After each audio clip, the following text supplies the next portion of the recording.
Types of APIs. APIs can be classified based on access and based on protocols.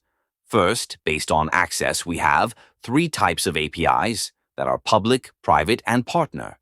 On the basis of protocols, we have 3 types of APIs that are REST API, GraphQL API, and WebSocket API. In our Flutter application, we will use public and REST API that are available free and easy to use. What is REST API? REST stands for Representational State Transfer.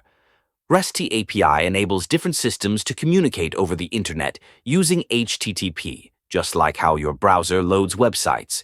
It works using simple HTTP methods like GET to fetch data, POST to send data, PUT to update data, DELETE to remove data.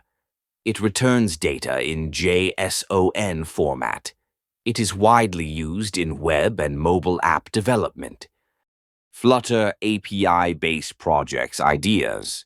We will explore beginner level, intermediate level, and advanced level API-based Flutter apps ideas, one by one.